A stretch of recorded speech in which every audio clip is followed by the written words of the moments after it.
지난해 서희초 사건 이후 교사를 보호하기 위해 교권보호사법이 개정됐죠. 그런데 법 개정 이후에도 여전히 교권 침해가 계속되고 있습니다.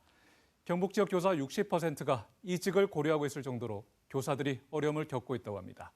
내일 스승의 날을 앞두고 선생님들의 고충을 짐작할 수 있는 설문조사가 나왔습니다. 박상아 기자 보도합니다. 초등교사 A씨는 지난해 말 아동학대로 신고를 당했습니다. 다른 학생을 괴롭히는 학생을 지도했는데 해당 학생의 학부모가 아동학대라고 신고한 겁니다. 조사 결과 학대가 아니라고 인정됐지만 아직까지 큰 트라우마에 시달리고 있습니다.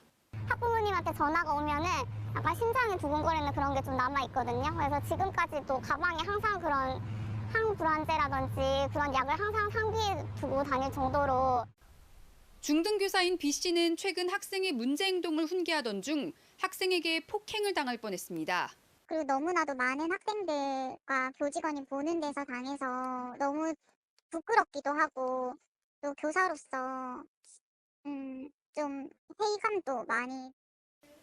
경북 교사노조가 경북 지역 현직 교사 300여 명을 대상으로 설문조사를 실시한 결과 많은 교사들이 비슷한 피해를 겪은 것으로 나타났습니다. 최근 1년 동안 학생 또는 보호자에게 교권 침해를 당한 경험이 있다고 답한 교사가 절반이 넘었습니다. 아동학대 고소를 걱정해 본 적이 있다고 답한 교사는 90%에 육박했습니다. 교권 침해가 갈수록 심해지면서 교사들의 자긍심은 떨어지고 있습니다. 경북 지역 교사 10명 중 8명이 자신의 직업이 사회적으로 존중받지 못하고 있다고 느끼고 있고, 나아가 10명 중 6명이 최근 이직이나 사직을 고민한 적이 있는 것으로 나타났습니다.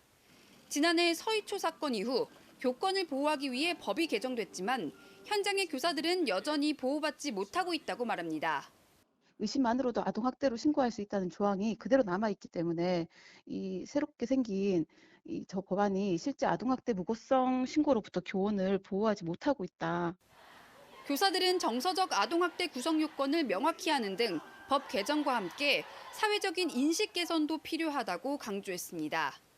사회 전반적으로 선생님의 교육 활동에 대한 존중 의식이 좀 높아졌으면. MBC 뉴스 박성아입니다.